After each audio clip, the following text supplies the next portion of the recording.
first question we ask all of our guests is what drives you, what drove you to create this wonderful biography? Well, it was quite a journey. It started out by being discriminated against as a Okay. young child, and having lived with 8 boys and a father in the home, that was not easy either.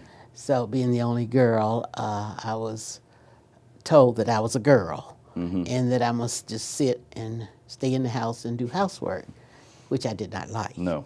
So as I got older, I never dreamed of being involved in politics. But I could not find my niche at first in my early years.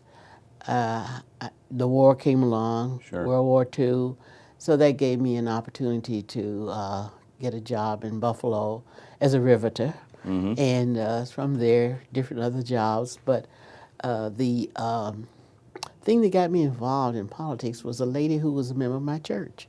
Okay. And she wanted to. She was an active political person in the community, and she wanted to integrate the office, the campaign office of Wilson W. Wyatt, who was okay. running for U.S. Senator. Okay. And she came to me 3 straight Sundays, Mrs. Smith, and asked me to go and see the campaign manager and talk to him. Okay. So I only went after the third Sunday because I thought it was the only way I'm going to get rid of Mrs. Smith's desire for me to go work for a candidate. So I went to the office, and the first thing the campaign manager asked me was, "Can you type?"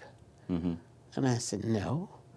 And I thought, I didn't come here to type. And then he asked me, "Can you take shorthand?" I said, "No." Then I began to wonder, well, why am I here? So I told him, I said, "Well, I will work for 1 week." He said, Okay. "We'll hire you." I said, "Fine." I said, "I'll work for 1 week. If I like it, I'll come back. If I don't like it, I won't be back. But you don't have to pay me." He said, "Oh, we'll pay you." I said, "Okay." The second day I was there, after just visiting one room to the other to see what everybody was doing, we had the whole 7th floor of the Silbach Hotel.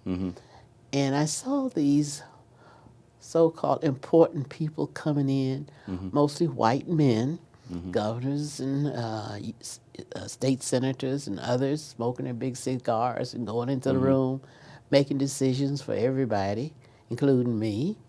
And I thought, this is where I need to be. I need to I need to be empowered myself. The only way I'm going to be able to do the things that I want to do is to be on the inside making policy. Right. So that was the beginning of my political life. Because I was on a leave of absence from the U.S. Census Bureau. So I had a job. It was not that I needed a job. Okay. And so I never went back, of course. And